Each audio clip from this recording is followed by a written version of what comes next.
What is going on, Headliner Nation? Hopefully you're doing well today. We're talking about quarterback and tight end rankings. Now, luckily for the quarterback position, we've had a little bit of stability here towards the top of the rankings, but fantasy football has been nuts, and we're only 2 weeks in. Now, maybe when this video is over, you find yourself wanting more. Maybe you want more rankings like flex rankings or defense rankings, kicker rankings. We have those as well. They're all member perks, so consider hitting that little blue join button here right underneath the video. But you won't just get added rankings, you're going to get access to Discord. And I can tell you this, by far the best Discord in the fantasy football industry, hands down. You get added bonus content from time to time, and you're going to get a members only live stream on Sunday mornings prior to kickoff. Tons of reasons to become a member right now, but we're not talking about anything else. We're diving right in to the quarterback rankings here first. Let's kick it off. Number 1, Patrick Mahomes back on top.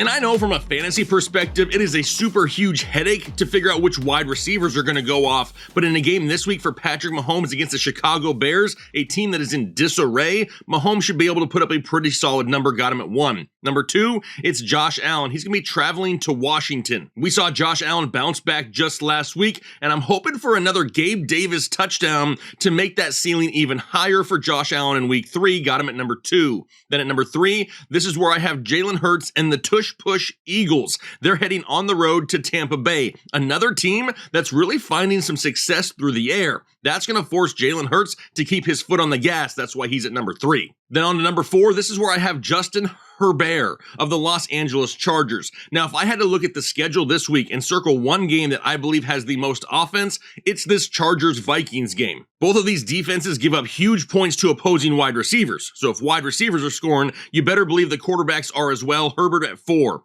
5, this is where I have Lamar Jackson. He's going up against the Indianapolis Colts. And Lamar Jackson's ceiling may be a little bit lower now than what it was maybe the last couple years, but I will gladly exchange that to keep him healthy all season long. He's still out there putting up 20-plus points a game. Give me Lamar Jackson at number 5. Number 6, this is where I have Kirk Cousins going up against the Los Angeles Chargers in that matchup where I expect a ton of offense. No team in the NFL allows more points to opposing wide receivers than the Los Angeles Chargers. Give me Kirk Cousins at number 6. And number 7 is going to be Tua Tagovailoa, the Miami Dolphins, with a matchup this week going up against the Denver Broncos, but we really need to pay close attention to Tua here as the week continues to progress. There was a lot of hope that Jalen Waddle would return to some sort of a limited practice on Thursday. However, he did not practice on Thursday, and now there is growing concern that he may not play this weekend. Now, obviously, that isn't for sure yet. He has not been ruled out. But if he does not play,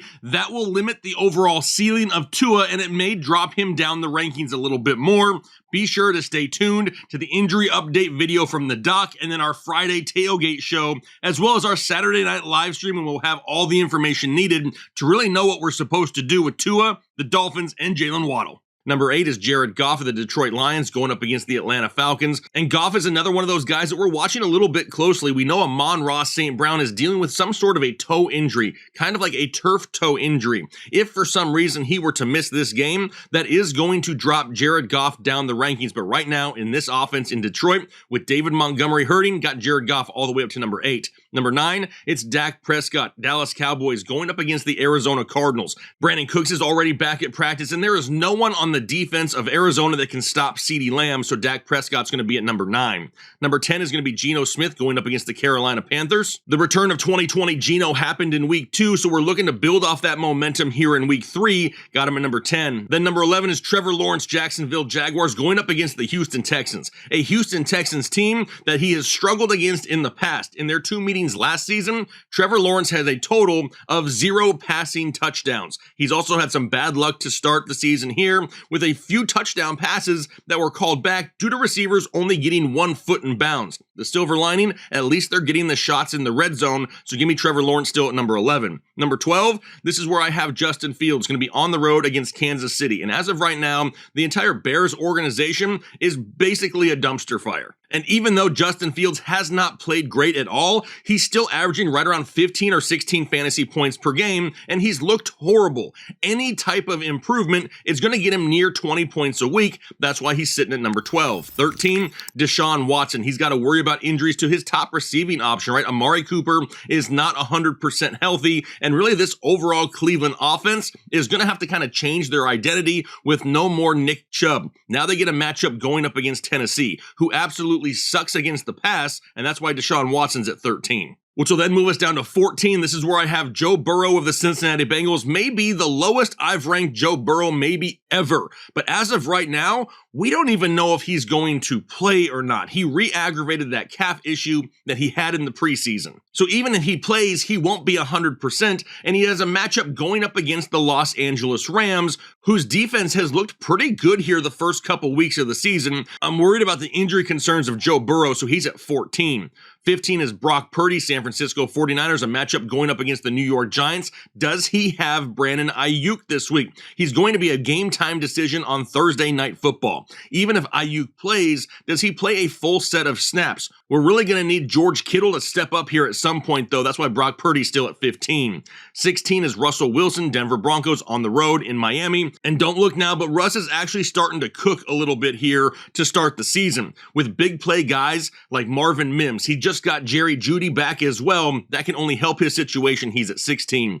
17 is Matthew Stafford, coming out on fire here in 2023, at least in the passing yards department. Not finding the end zone too much, and that really limits his ceiling. That's why he's at 17. 18 is Derek Carr, New Orleans Saints, going to be on the road in Green Bay. Now, last week we saw that Derek Carr and Chris Olave were a step off. They just couldn't seem to get on the same page. Now they get a matchup against a better defense in Green Bay than what they saw last week in Carolina. That's why Derek Carr's at 18. 19 is going to be Daniel Jones, New York Giants. Really, this is all about the matchup. Thursday Night Football against the San Francisco 49ers and no Saquon Barkley. It means Daniel Jones is going to have to throw the ball a ton, and they're going to need a few big plays. That right there is a huge, huge task and a big risk on Thursday Night Football. That's why he's down at 19. 20 is Baker Mayfield, the Bake Show, Tampa Baker, whatever you want to call him. They're in Tampa Bay with a matchup going up against the Philadelphia Eagles. Lucky enough for him, he's going against Philadelphia, who struggled against stopping the passing game here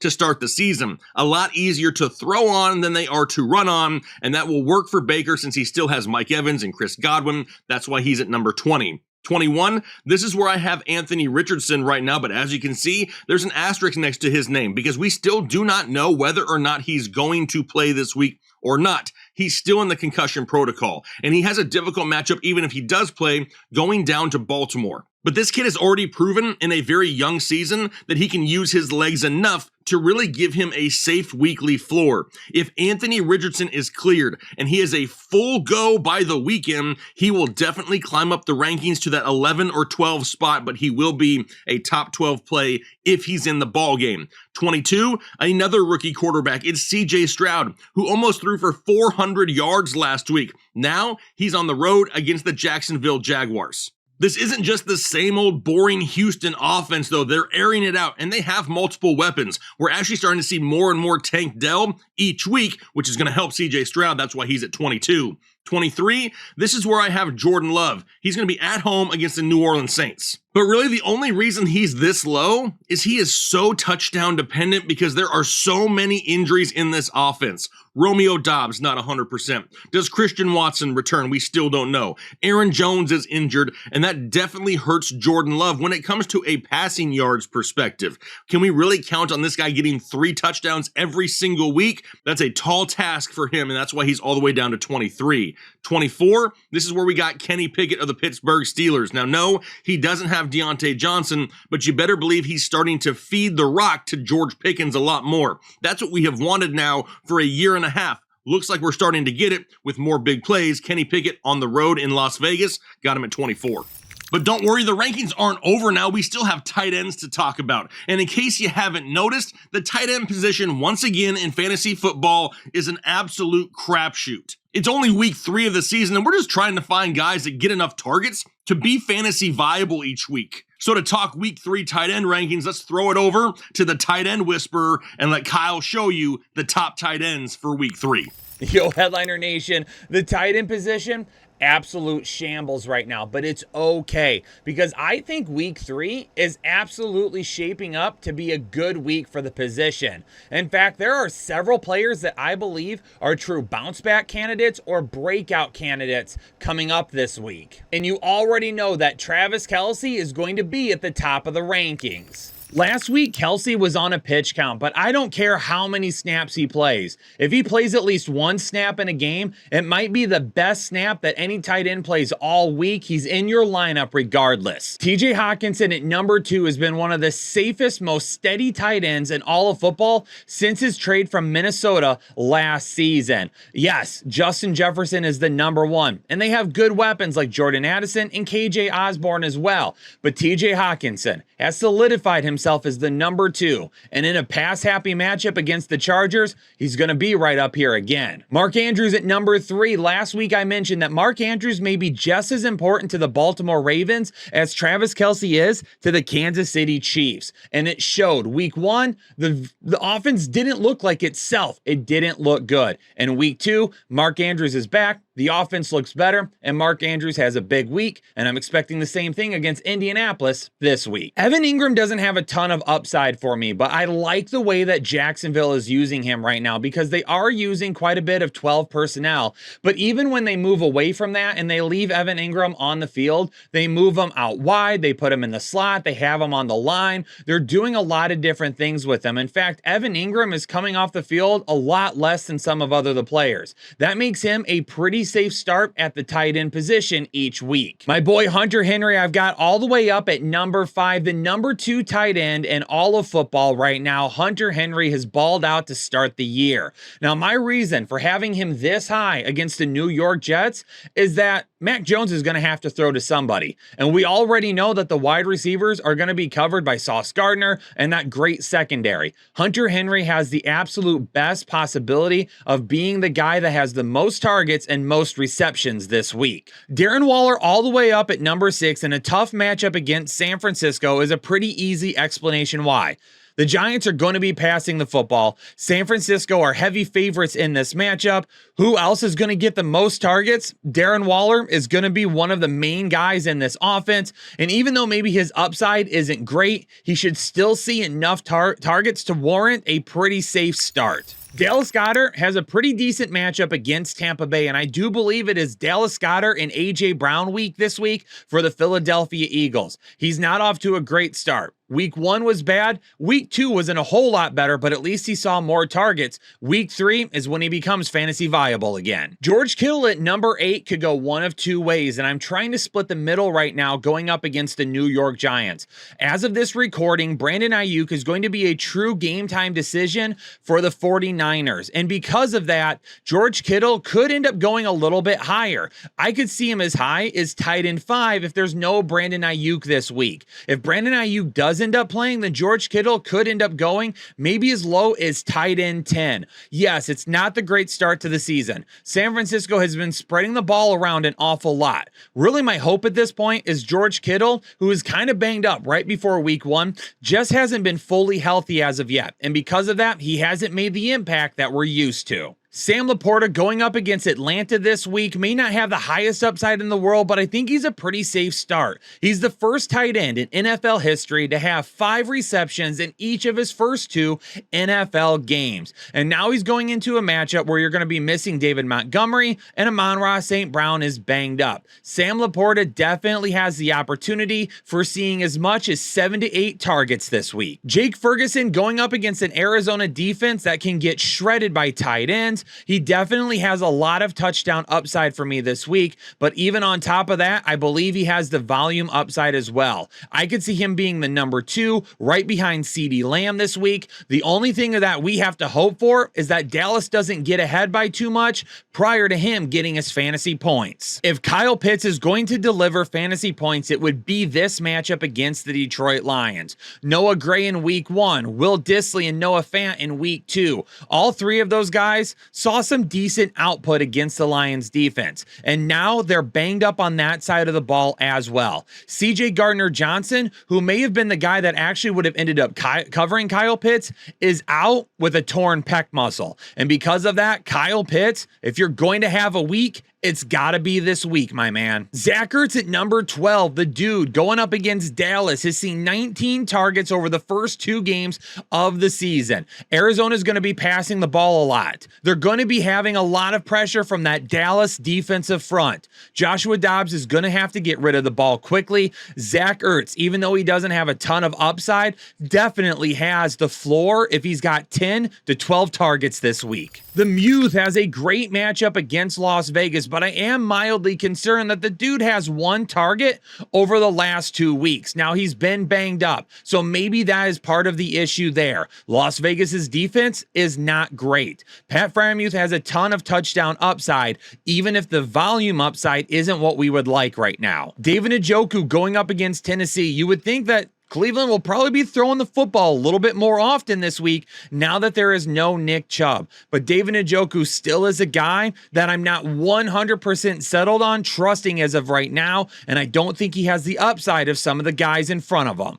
Tyler Higbee at number 15 going up against Cincinnati. For Tyler Higbee this week, I'm betting on the touchdown. I want the touchdown going up against Cincinnati. If he can do that, then he will be just fine. But with as much volume as going to the wide receivers, Tyler Higbee just hasn't been the guy as of yet, and Kyren Williams could also be in for a big game as well. Dalton Kincaid at number 16 is not going to score a lot of touchdowns this year, but he's going to put up a lot of volume in between the 20s. When they get in the red zone, Dawson Knox is being looked at a little bit more than what Dalton Kincaid is. Dalton Kincaid is a true receiving weapon, and if some touchdowns come with it, that's great. But if we continue to see 5 or 6 targets for 40 to 60 yards, 16, 15, 14 is probably going to be right around the area that Dalton Kincaid will finish. Luke Musgrave runs a ton of routes. Luke Musgrave is on the field a lot for Green Bay. Luke Musgrave does not see as many targets as I would like, and Luke Musgrave faces a tough defense this week.